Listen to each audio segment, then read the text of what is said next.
নমস্কার, আমার সঙ্গে আছেন প্রতাপ কুমার ঘোষ। উনি এক বিপ্লবী পরিবারের সন্তান। সংযোগ আছে ভারতের স্বাধীনতা আন্দোলনের সঙ্গে ওনার জ্যাঠামশাইয়ের অবদান। সুশীল কুমার ঘোষ। আমরা দেখব হালিশহর মিউজিয়ামে নেতাজির অনেক ঐতিহাসিক পত্র সামগ্রী রয়েছে। এই প্রতাপবাবুই সমস্ত সামগ্রী দান করেছেন। আমাদের সৌভাগ্য আজকে আমরা ওনাকে পেয়েছি। আজকের আলোচনায় আমরা মুখোমুখি ওনার মুখ থেকেই শুনব বিপ্লবী জ্যাঠামশাইয়ের কথা, শুনব নেতাজির কথা।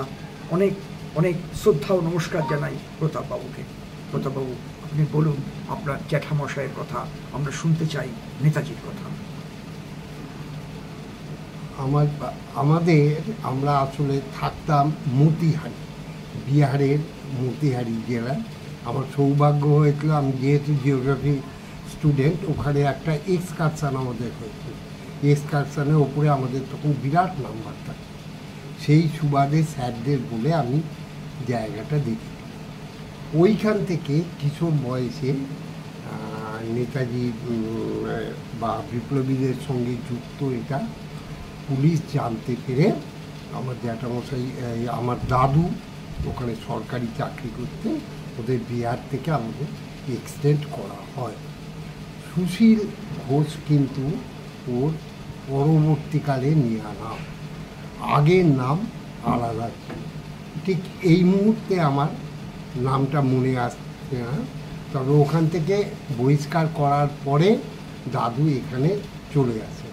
আমরা আদতে আকনা, হুগলি জেলার আকনা, ওখানে এখনও ঘোষ সম্প্রদায় আছে, ওইখানের আদি বাড়ি। দাদু কিভাবে বিপ্লব আন্দোলনের সঙ্গে জড়িয়ে পড়লেন? আমার দাদু জ্যাঠামশাই জড়িয়ে পড়েছিলেন, আর দাদু সরকারি কাজ করতেন, ওইখানে গিয়েছিলেন, ওই জন্যে দাদুর চাকরিও যায় এবং ওখান থেকে বার করে দেওয়া হয় বিপ্লবী আন্দোলনের সঙ্গে সংযোগ থাকার কারণে। হ্যাঁ, সংযোগ থাকার কারণে। এর সালটালগুলো অনেক আগে, মানে 30 সালটালে হবে, 1930 সালটালে চলে আসেন এখানে, কি তারও আগে, মানে হালি শহরে চলে আসেন। হ্যাঁ, হালি শহরে। এটা হচ্ছে শ্বশুর বাড়ি দাদু। এইবার এখানে এ বাড়ি অনেক আগে থেকে ছিল। এই বাড়িতে থাকতে আরম্ভ করে। হালি শহরের কোন জায়গায়? হালি শহরে চৌধুরী পাড়া বলে দোলতলা সংলগ্ন অঞ্চল। পুরনো দলিলে দেখেছি এক মুসলমানের কাছ থেকে আমরা এই সম্পত্তিটা কিনেছিলাম। আর সবই তো আমার শোনা কথা পিসিমার কাছ থেকে। এবং এই তখন এইটা নেয়ার পর তিনি বাংলায় এসে চলে যান। তা তখন এত প্রথামাফিকভাবে তো হতো না। নেতাজি আত্মগোপন, মানে যখন তিনি এখান থেকে, আমি ডিকশনারিটা আনতে ভুলে গেলাম, আলিপুরিয়া থেকে যখন খুব অসুস্থ, শয্যাশায়ী, একটা দুর্লভ ছবি ছিল ওই ইয়েতে, তখন ওকে যে বাড়ি, মানে কোথায় থাকতে চান বলাতে কলকাতার যায়। দুর্লভ ছবি ছিল সেটা হচ্ছে রোগশয্যায় নেতাজি, মুমূর্ষু রোগশয্যায় একেবারে শুয়ে আছেন, তাকে আপনি চিনতে পারবেন না। কত সাল নাগাদ হবে সে ছবি? সাদা চাদর দিয়ে এত দূর ঢাকা। দেখুন, আমি ঠিক সাল তারিখগুলো পরিষ্কারভাবে বলতে পারবো না, তবে এগুলো এখন নেট পাওয়া যাবে যে কোন সময় উনি অসুস্থ হয়েছে। ওই ছবিটা তদানীন্তনে অমৃতবাজার থেকে কেটে বাঁধিয়ে রাখা ছিল ইয়েতে। তখন তো এত সহজে ফটো ইয়ে করতে। তারপরে নেতাজি এখানে থাকেন এবং ইয়ে করেন। তার কতগুলো ছোট ইয়ে ঘটনা বা তার উপদেশই বলুন, আমি তুলে ধরতে পারি, যেগুলো আমরা শুনি। একটা প্রথমেই বলছি, আমার পিসিমা যেমন, আমাদের এই পরিবার কিন্তু অঙ্গাঙ্গিভাবে প্রায় প্রত্যেকেই এর সঙ্গে যুক্ত হয়ে পড়েছে। বাড়ির পেছনে বিরাট জঙ্গল ছিল। তা যখন পুলিশ রেড হবে জেনে, ব্রিটিশ পুলিশ কিন্তু মেয়েদের সম্মান করত, চট করে বিয়ে করতো না। যতই তারা আমাদের এখানে ইয়ে করুক, তাদের গুণগুলো তো বলতে হবে। ভারতীয়ই তারা ছিল, ব্রিটিশের অধীনে কাজ করে। হ্যাঁ, তা ব্রিটিশ পুলিশ, তারপরে তাদের শিক্ষা সংস্কার, এইগুলো তো অস্বীকার করা যায় না। তা যাই হোক, পিসিমার কাছে শুনেছি যে রাত দুপুরে ওই তখন জ্যাঠামশাইয়ের শেষের দিকে একটু মতিভ্রম হয়েছিল, পিসিমাকে কিছু বললে পিসিমাও উল্টে বলতো, কারণ আমার পিসিমার জীবনটাও খুব 13 বছর বয়সে বিবাহ, 15 বছর না 16 বছর বয়সে বিধবা, একটিমাত্র কন্যা সন্তান নিয়ে। আমাদের বেনারসেও একটা বাড়ি ছিল, সেই কন্যা সন্তান দশাশ্রমের ঘাটের ওইখানে যে বাড়ি ছিল তার ছাদ থেকে পড়ে মারা যায়। হ্যাঁ, তা সেই সময় আমরা ওইটা বিক্রি করে দিই। তখন পিসিমাও রেগে বলতো, মনে নেই তোমার খোঁজে পুলিশ এলে, ওই সেই বই পত্র কাগজ এই নিয়ে রাতের অন্ধকারে একটা হারিকেন পর্যন্ত নিতে পারতাম না, ঝুড়ি করে নিয়ে আমরা চলে যেতাম, গিয়ে এর বাড়ি ওর বাড়ি ওই জঙ্গলে সব লুকিয়ে রাখা হতো। হ্যাঁ, মিউনিসিপ্যালিটিতে দেখলে দেখবেন ওখানে একটা দণ্ড দেয়া আছে। হ্যাঁ, আমরা দেখেছি। হ্যাঁ। আমরা যদি হালিশহর মিউজিয়াম যেটা একতলাতেই, এবং সেখানে কিন্তু অনেক কিছু হালিশহর ইতিহাস আছে। আর যেটা জ্বলন্ত ইতিহাস আমরা দেখতে পাই নেতাজি সুভাষচন্দ্র সম্পর্কে বেশ কিছু পরিধেয় বস্ত্র এবং বিপ্লবী সুশীল কুমার ঘোষেরও পরিধেয় বস্ত্র ইত্যাদি বিপ্লবীদের সামগ্রী রয়েছে। সেই পতাকা তুলেছিলেন, সেই লৌহ দণ্ডটিও পর্যন্ত ওখানে সংরক্ষিত করা হয়েছে। আমরা দেখতে পাচ্ছি 39 সালে সুভাষচন্দ্র বসু হালিশহরে আসছেন। উনি কি আপনাদের বাড়িতে উঠেছিলেন?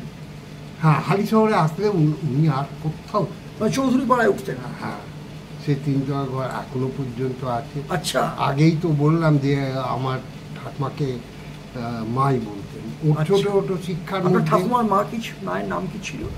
আমার ঠাকুমার মায়ের নাম বলতে পারবো না, আপনার ঠাকুমা যাকে নেতাজি মা বলতেন ওনার নাম? সেটা হচ্ছে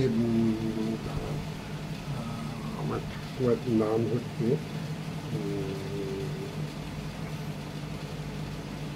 হ্যাঁ, আমার স্মৃতি বিভ্রম ঘটতেই পারে। সরদা। আচ্ছা, বা আপনি এটা একটু অফ করুন, আমি আমরা আলোচনায় বলে দেবো, কোনো অসুবিধা নেই, বলুন না। অসুবিধা নেই, মানে বাড়িতে ফোন করলেই আমি ঠাকুমার নামটা জানতে পারতাম। আচ্ছা, ঠিক আছে, আপনি অনলাইনেই ফোন করুন, আমি বলছি আপনি ফোন করুন, কোনো অসুবিধা নেই। কারণ আমরা তো ইতিহাসগুলোকে রেখে দিতে চাই। এই যে বিরল ইতিহাস, এই বিপ্লবের ইতিহাস, যাদের নীরব সাক্ষী কাজী নজরুল ইসলামের সেই আমরা সাম্যবাদী আবৃত্তিতে জেনেছি না, যে বাড়ির গৃহিণীরাও, শুধু পুরুষেরা নয়, গৃহিণীরাও নীরবে নিভৃতে কাজ করে গেছেন। তারা কতজন সুন্দর ভাষায় আমরা জানি যে বিপ্লবী আন্দোলনে নারীরাও কেমন। হ্যাঁ, সারদা ঘোষী। আমরা প্রতাপবাবুর কাছ থেকে সেই ইতিহাসটাকেই তুলে ধরতে চাইছি, এবং কোনো এর মধ্যে কোনো কৃত্রিমতা নেই, কৃত্রিম এডিটিংয়ের ব্যাপার কিছু নেই। সরাসরি আমরা ওনার সঙ্গে আলোচনা করছি। একটা বিপ্লবী পরিবারের সন্তান তিনি, এবং হালিশহরে যে মিউজিয়াম করে উঠেছে সেই বিপ্লবী আন্দোলনে অনেক সামগ্রী তিনি দান করেছেন আগামী দিনের জন্য, আগামী ভারতবাসীর জন্য। সেখানে আমরা দেখতে পাচ্ছি যে আমরা নেতাজি সুভাষচন্দ্র বসুর হাতের লেখা চিঠি, টেলিগ্রাম ইত্যাদি। এবং সবচেয়ে আমরা শুনে নিই, বাড়িতে ফোন করে প্রতাপবাবু জেনে নিচ্ছেন মহিষীর কথা, যাকে সুভাষচন্দ্র এখানে হলে মা বলতেন। মাতৃজাতিকে সুভাষচন্দ্র বসু মা বলেই সম্বোধন করতেন, এটা আমরা জানি। বাসন্তী দেবীকেও তিনি মা বলতেন, দেশবন্ধু পত্নী। এবং এইটা বোধহয় সুভাষচন্দ্রের চারিত্রিক বৈশিষ্ট্য। এই বৈশিষ্ট্য আমরা সাধু সম্প্রদায়ের মধ্যে দেখতে পাই। এই বৈশিষ্ট্য আমরা বাংলা সারদা ঘোষী হবে সম্ভবত। এরপরে নেতাজি সুভাষচন্দ্র বসু সরদা। আর বলছি ওর শিক্ষার নিয়ে নেতাজি কোনোদিন মাছের কাঁটা বা ধরুন উচ্ছিষ্ট পাতের তলায় ফেলতেন। বলতেন যে যারা কুড়োবে তারাও মানুষ, পাতের ওপরেই রাখতেন বা অন্য কোনো পাত্র খেয়ে নিয়ে রাখতেন। এটা অবশ্যই একটা শিক্ষণীয়। মাছের কাঁটা ইত্যাদি একদিকে করে রাখতেন নাকি? আচ্ছা, পাতের তলায় উচ্ছিষ্ট ফেলতেন না, যাতে কারোর তুলতে গেলে হাতে কোনো অসুবিধে না হয়, পাতের মধ্যেই রাখতেন। হ্যাঁ, আবার ধরুন খাওয়া দাওয়ার ব্যাপারেও খুব বিরাশি মতোই ছিলেন। এখানে তখন যারা ছিলেন, যারা ওই সব সমিতি অনুপ্রেরণী বা অন্য ইয়ের সঙ্গে যুক্ত ছিলেন, নেতাজি এখানকার ডাব খুব ভালোবাসতেন, নারকোল এবং ডাব। সে তারাই গাছে উঠে, এই যেমন ধরুন তেঁতুলতলায় পাবেন, এখন সবাই জমিদার বাড়ি বলে, ধীরেন ব্যানার্জির বাড়ি, তারপরে এখানে গৌরীদার বাড়ির সংলগ্ন উমাবাউ, এরা সব গাছে উঠে ওই নারকোল বা ডাব পেরে দিতে, এবং ডাব খেতে ভালোবাসতেন, হালিশহরের ডাব। হ্যাঁ, খেতে খুব ভালোবাসতেন। আর এখানের মধ্যে ওর যেরকম ওরম ছোট ছোট ঘটনার মধ্যে দিয়ে ওর পরিচয় পাওয়া যায়, সেরকম যেমন আমার পাশের বাড়ি একজন, লোকে তো বিভিন্ন প্রয়োজনে ওর কাছে পরবর্তীকালেও আসতো। ওর এক চিঠিতে অনেক কাজ হতো, অনেক কাজ। যেমন তখনকার দিনে কেউ বিদেশে গেলে কাগজে ছবি সমেত।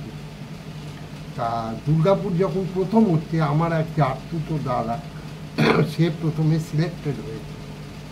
তারপরে কি রাজনৈতিক ব্যাপারে সেইটা ওর নামটা বাতিল হয়ে যায়। তো এসে খুব দুঃখ করে বলেছিল যে বাবা মারা কেন, অসুস্থতার চলছে। তা জ্যাঠামশাই বলছিলেন আচ্ছা তুই চিন্তা করছিস। তা তখন দিল্লিতে একটা চিঠি পাঠিয়ে ঘটনা জানিয়েছে। দিল্লি থেকে সরাসরি সেটা তদন্ত করে এবং তাকে পাঠিয়ে দেওয়া হয়েছিল দুর্গাপুরে। এবং সে তখন বিমানে ওঠার জন্য ওই রকম পোশাক, মানে বাবা মারা গেছেন বুঝতেই পারছেন যেরকম ইয়ে, পুরোহিত মশাই বললেন তুমি একটা কাজ করো, ওখানে গিয়ে গঙ্গার ধারে এগুলো ফেলে দিয়ে তুমি প্যান্ট শার্ট পরে ওখানে যাবে। আচ্ছা। গঙ্গার ধারে, গঙ্গাতেই কোনো পুরোহিত না পাও একটু কিছু দিয়ে দেবে, তারপরে এখানে ফিরে এসে পরে যা ব্যবস্থা হবে সেইভাবেই উনি গিয়েছেন। আবার এই পাশের বাড়ি ওর কাছ থেকে জানতে পারে ওরা জ্যাঠামশাইকে একটা কাজের জন্যে রাইটার্সে নিয়ে গেল, তখন বিধান রায় মুখ্যমন্ত্রী।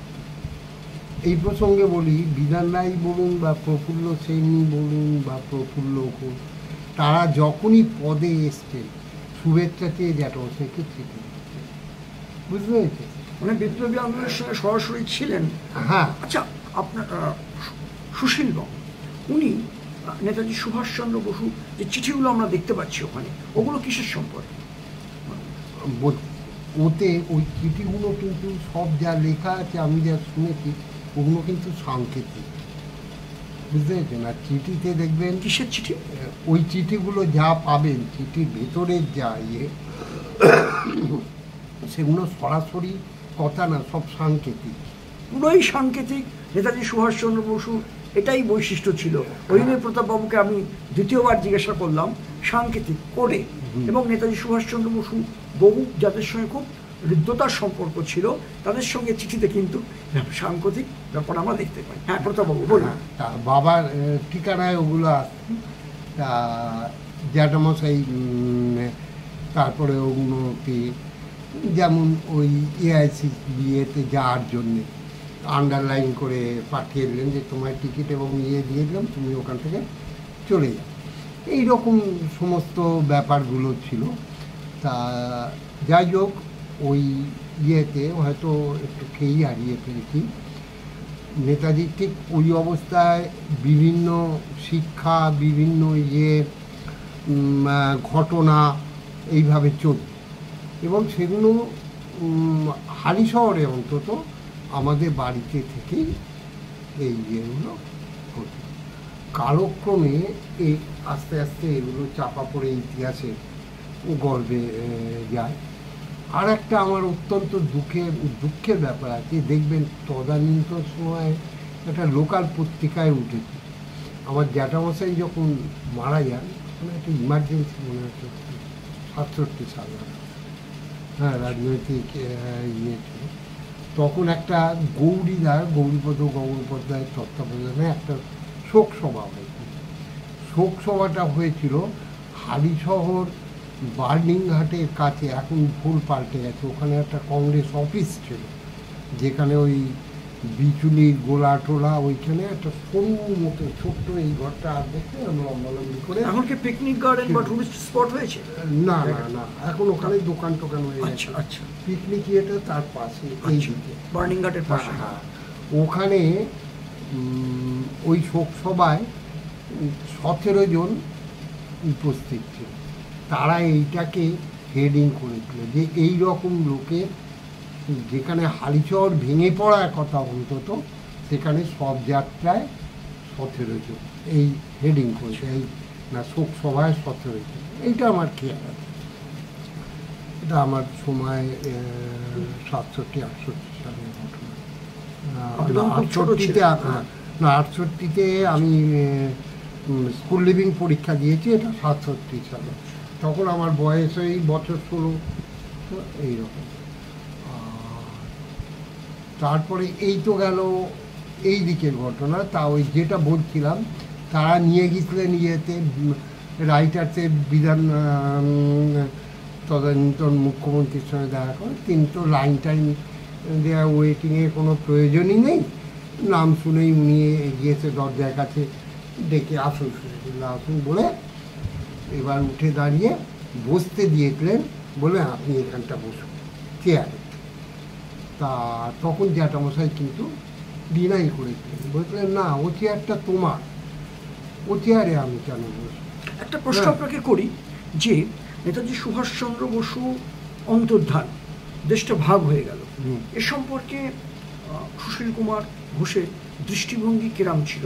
ওনার যে ব্যথা বেদনা দেশ ভাগে, বা সুভাষচন্দ্র বসু দৃষ্টিপথের অন্তরালে অন্তর্হিত হয়ে গেলেন, এই বিষয়ে আপনি কোনো প্রকাশ করেছিলেন কিছু? আপনাদের খুব বিমর্ষভাবে থাকতেন। এক এক সময় চিন্তা করতে করতে খেই হারিয়ে বাস্তব জগতে আসতেই পারতেন। আপনি প্রসঙ্গটা তুললেন, আমি একটু একটু ভাবে বলি। হবিবুর রহমানের ঘড়ি, যেটা নিয়ে খুব বিতর্ক, সেই কলকাতায় আনা হয়েছিল, এবং সেটা কেন্দ্রীয় সরকার থেকে বা তখন থেকে বলা হয়েছিল সুশীল ঘোষের কথাই শেষ কথা হবে।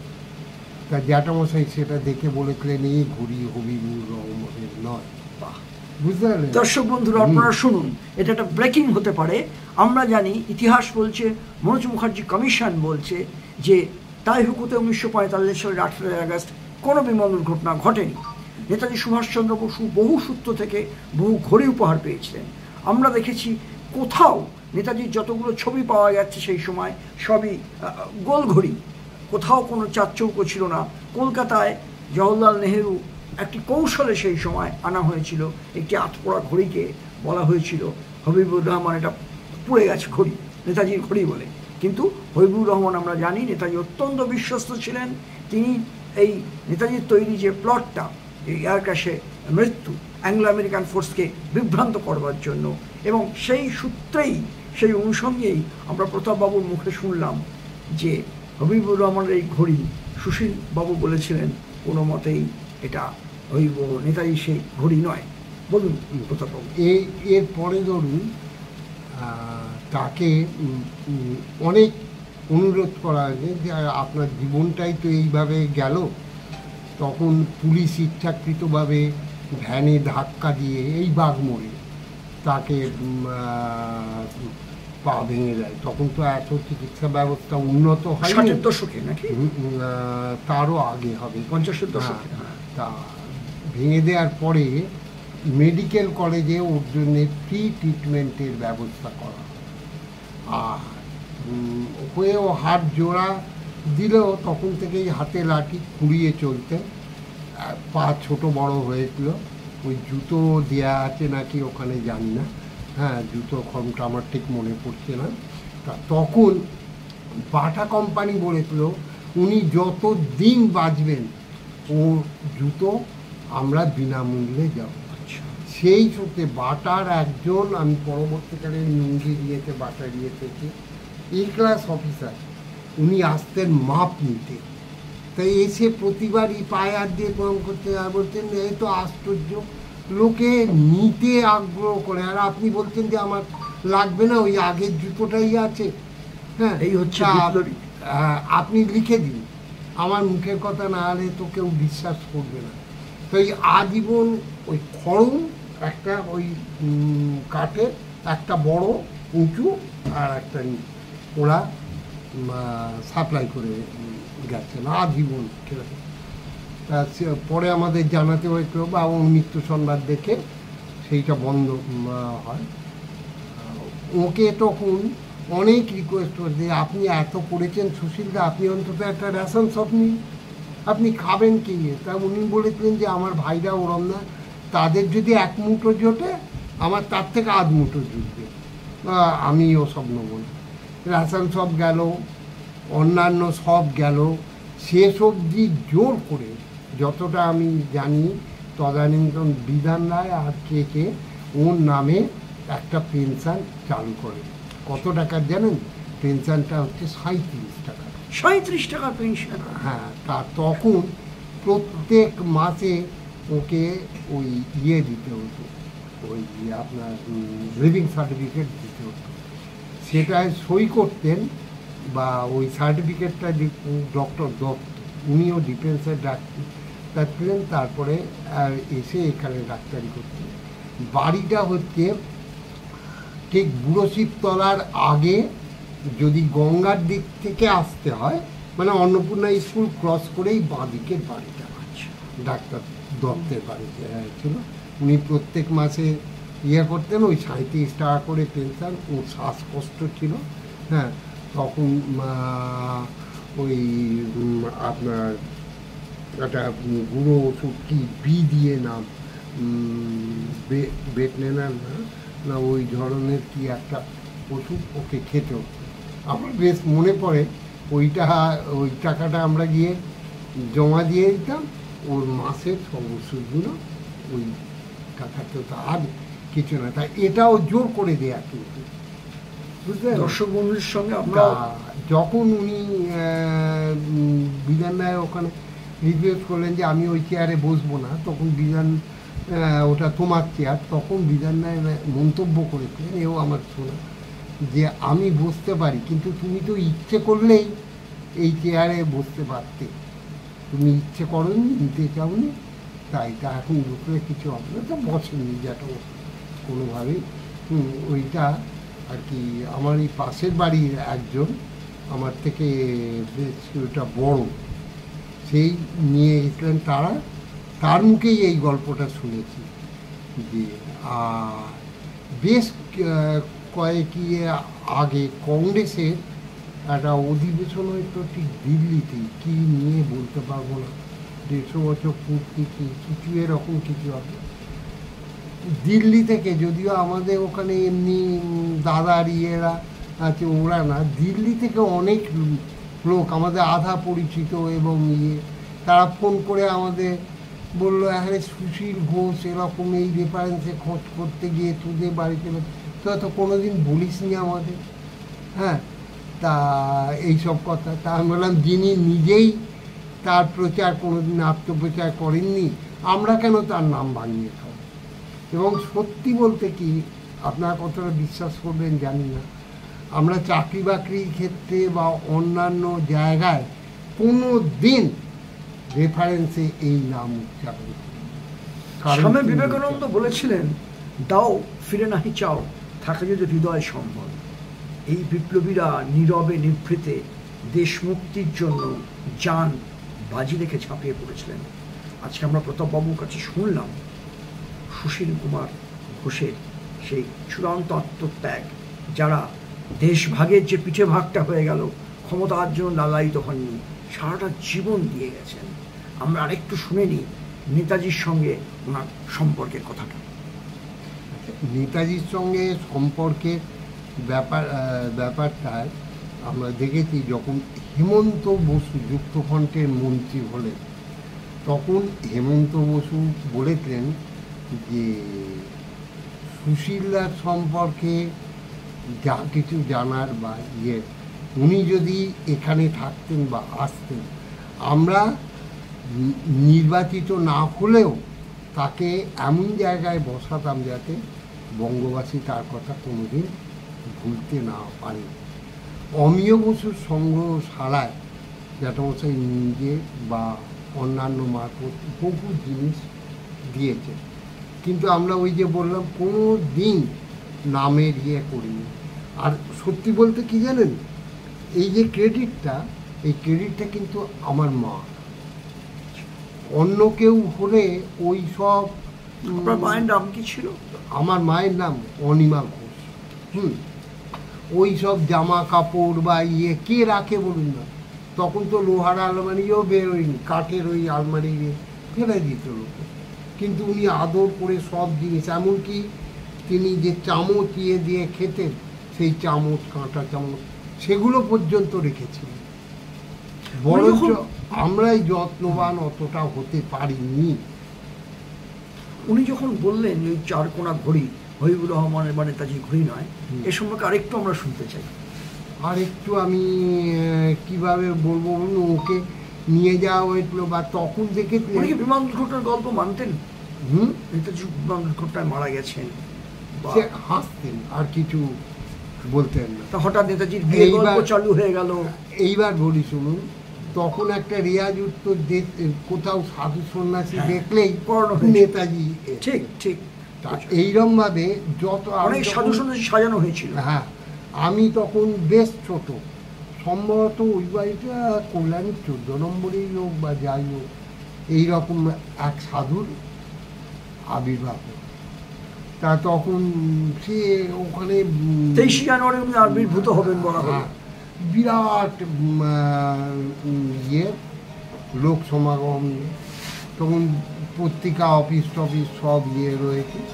তা ওই সময় কে করে বললেন যে ওখান থেকে জানানো হলো যে অত চিন্তার কিচ্ছু নেই, কাছেই হালি শহরে রয়েছেন, সুশীলরা আছেন, সুশীলার কথাই শেষ কথা হবে। সুশীলাকে ওখানে নিয়ে যাও। তা তখন জ্যাঠামশাইয়ের সঙ্গে একজন লোক আছে, এবং আমার সৌভাগ্য আমি জিতলাম। আচ্ছা, তখন তা গিয়ে ঘরের মধ্যে করতে, ফ্ল্যাট বাড়ি ছিল নাকি? না, এমনি প্রাইভেট বাড়ি, একতলা বাড়ি সম্ভব। তার সামনে একটু বারান্দা, কল্যাণীতে। তা আমাদের পেছনটা দিয়ে নিয়ে গিয়ে ওই ঘরের মধ্যে বসানো হলো। তখন সেই সাধু বারবার বারান্দায় বেরিয়ে হাত কখনো এরকম করে, কখনো এরকম করে, বিভিন্ন অঙ্গভঙ্গি করে লোককে দেখাচ্ছে। গৌর বর্ণ, বেশ লম্বা চওড়া। তারপরে যথারীতি পরে ঘরের মধ্যে তিনি আর কি এলেন, এসেই জ্যাঠামশাইকে এখানটা খামচে ধরে, কিরে কেমন আছিস বল। জ্যাঠামশাই উঠে দাঁড়ালেন, ভালো করে যার জন্যে নিরীক্ষণ করে দেখলেন টেকলেন, দু একটা কথাবার্তা হলো, বেশিক্ষণ সময় নেননি, তারপরে চলে এসছেন। বাড়ির বাইরে এসেই তো সাংবাদিকরা স্বাভাবিকভাবেই চেকে ধরেন যে আপনার কি প্রতিক্রিয়া বা আপনার জানতে। জ্যাঠামশাই জাতহীন ভাষায় বলে দিয়েছিলেন ইনি নেতাজি হতেই পারেন। দর্শক বন্ধুদের, আমি এখানে একটু থামাচ্ছি। দেখুন, দুয়ে দুয়ে কেমন 4 হয়। ইতিহাস যখন এক সময় 60-এর দশকে সুভাষচন্দ্র বসু শৌলমারি থেকে সারদানন্দ নামে আসতে চেয়েছিলেন, পরবর্তীকালে রাষ্ট্রীয় উপেক্ষা, রাজনীতি, নানা দুর্নাম রটনা, সেই কারণে তিনি ওখান থেকে অন্তর্হিত হয়ে সাজানো সাধু আনেন। এই সময় কল্যাণীতে সাজানো সাধু আনা হয়েছিল। আজকে আমরা যার সঙ্গে কথা বলছি তিনি প্রত্যক্ষদর্শী। তিনি এক বিপ্লবী পরিবারের সন্তান, সুশীল কুমার ঘোষ, যিনি ছিলেন বিপ্লবী। তিনি সুভাষচন্দ্র বসুকে অবশ্যই জানতেন, তার কথার মূল্য আছে। তিনি যখন বলছেন, আমরা বলবো সার্টিফাই করছেন, আজকের ভাষায় যদি বলি, লিগাল ভাষায় যদি বলি, যে উনি সাধু হতেই পারেন না, একদম সাজানো। বিপ্লবী Bengal volunteers and captain Biswajit Dutta আমাকে বলেছিলেন যে সাজানো হয়েছিল কল্যাণীতে, এবং ওই সাধু তিনি একসময় রাসবিহারীর মোড়ে দেখবেন রাস্তার মধ্যে একটি মন্দির আছে, ওই কাছাকাছি ওখানে থাকতেন। ওনাকে তুলে নিয়ে গিয়ে ওখানে রাখানো হয়েছিল মানুষকে বিভ্রান্ত করবার জন্য, শৌলমারীর সাধু বিষয়টাকে অন্তর্হিত করে দেওয়ার জন্য, প্যারালাল ব্লাফ দেওয়ার জন্য এই সাধুকে রাখা হয়েছিল, যাতে মানুষরা হতাশ হয়। বহু দেশপ্রেমিক মানুষ, নেতাজি ভক্ত মানুষ পাগলের মতো কল্যাণীতে ছুটে গেছিলেন যে নেতাজি বেরোবেন 23 জানুয়ারি। কিন্তু আমরা দেখলাম কেরাম ভুয়ো সাধু নেতাজির নামে করা হয়েছিল। এবং যদি সেদিন সুশীল কুমার ঘোষ লোভের বশবর্তী হয়ে কোনো রাজনৈতিক টোপের বলি হয়ে ফাঁদে পা দিয়ে বলতেন হ্যাঁ উনি সুভাষচন্দ্র বসু, ভাবতে পারছেন? কিন্তু ওনারা হচ্ছেন প্রকৃত সৎ ব্যক্তি, দেশপ্রেমিক মানুষ, বিপ্লবী মানুষ, রক্তে তাদের বিপ্লব রয়েছে। কোনো পরিস্থিতিতেই তারা মিথ্যা বলেননি বলেই তিনি সাংবাদিকদের বলেছিলেন কল্যাণী সাধু, ভুয়ো সাধু সুভাষচন্দ্র বসু নয়। হ্যাঁ প্রতাপবাবু বলুন। এরপরে আপনি আমায় প্রশ্ন করে ইয়ে করুন। আমার যতটা স্মৃতিতে বা সবই তো আমার শোনা কথা। আর একটা কি, তখন সমাজ এতটা এগোয়নি বা বিজ্ঞানী জ্ঞানী, এই মোবাইল টোবাইল এত কিছু ছিল না, সহজে ছবি তোলা যেত না। হ্যাঁ, আমি ক্যামেরা হাতে পেয়ে আমার মনে আছে আমি এক্সকারশনে অপর লোকের কাছ থেকে তখন 40 টাকা ক্যামেরার দাম ছিল। হ্যাঁ, ওই 12টা করে ছবি বেরোচ্ছে, চেয়ে নিয়ে গিয়েছিলাম। গিয়ে সাধুর ছবি তুলেছিলেন? না, আমি এক্সকারশনে বলছি। ওই ছবি তুলতে হতো, ক্যামেরার নামটা ভুলে যাচ্ছি তো, P3 না, হ্যাঁ ঠিকই বলছো, ওই রকম ক্যামেরা ছিল। এবং সেটা রিফ্লেক্স না, একদম চোখ দিয়ে দেখে ইয়ে করে করতে হতো।